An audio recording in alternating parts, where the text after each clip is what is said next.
जय हिंद।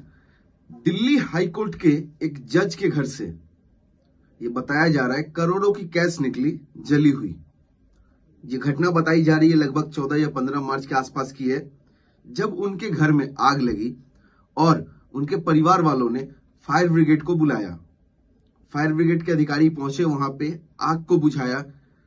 तब देखा गया कुछ 500 के नोट जले पड़े हुए हैं और उसके बाद सूचना दी गई दिल्ली पुलिस के अधिकारियों की। दिल्ली पुलिस के अधिकारी पहुंचते ही सबसे पहले सूचना दी गई सुप्रीम कोर्ट के चीफ जस्टिस को। उसके बाद जांच की जो प्रक्रिया है वो शुरू की गई। लेकिन उसके बाद क्या हुआ, जो दिल्ली हाईकोर्ट के जज थे यशवंत वर्मा, उनके घर से कैश निकली। उनके घर में न ईडी पहुंची न सीबीआई पहुंची। लेकिन यही कैश का परिमाण अगर किसी विरोधी दल के पार्टी के घर में निकलता तो केंद्र में बैठे नेताओं के द्वारा क्या बोला जाता, क्या एजेंसी उनके घर में पहुंचती या नहीं पहुंचती। हम लोग लगातार देखते हैं तृणमूल कांग्रेस के तमाम ऐसे नेता हैं जिनके घर में ईडी सीबीआई का रेड होता है। विरोधी पार्टी के आम आदमी पार्टी के नेता उनके घर में रेड होते हैं। चलिए ठीक है, जो गलत करता है उसके घर में रेड करेगी ईडी सीबीआई, ये ठीक है, इस पर कोई दो राय नहीं है। लेकिन एक जज के घर में जब कैश निकलता है तो उसकी जांच प्रक्रिया ऐसे क्यों की जाती है कि इसको आराम से आप जांच कीजिए, कोई दिक्कत नहीं है, जांच करके रिपोर्ट कोर्ट में सबमिट कीजिए। क्यों? एक साधारण व्यक्ति के लिए जो न्याय प्रक्रिया है वो अलग है और एक जज के लिए न्याय प्रक्रिया अलग है। उनको दिल्ली हाईकोर्ट से हटा दिया गया। उनको जहां भेजा गया जिस कोर्ट में, वहां के वकील भी धरना पे बैठ गए कि इनको काहे भेजा गया है यहाँ पे।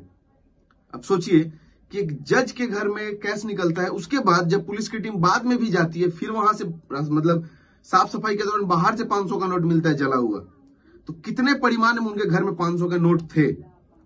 और इतने 500 के नोट थे तो ईडी सीबीआई क्यों नहीं उठा के पूछताछ कर रही है? क्योंकि उनके लिए न्याय प्रक्रिया अलग है, वो जज है ना, तो उनको नहीं कर सकती है पूछताछ। लेकिन वही साधारण कोई पार्टी का नेता रहता, कार्यकर्ता रहता, कोई बिजनेसमैन रहता, तो अब तक ईडी सीबीआई उसको लपेट के लेके चली गई होती दिल्ली पूछताछ करने के लिए। अरे जज साहब है तो पूछिए उनसे कैश कहां से आया, कैसे आया इतना कैश उनके पास।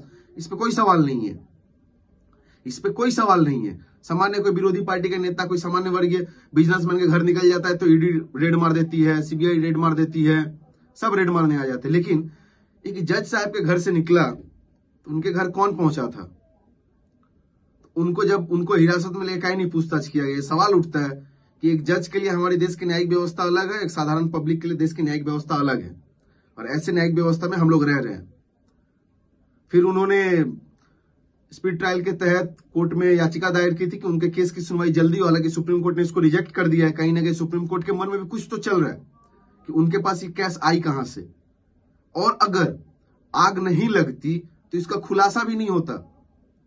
सवाल तो ये है कि अगर आग नहीं लगती तो उस कैश का खुलासा भी नहीं होता कि आखिरकार उस जज के घर में इतना कैश था या है या कहां से आया।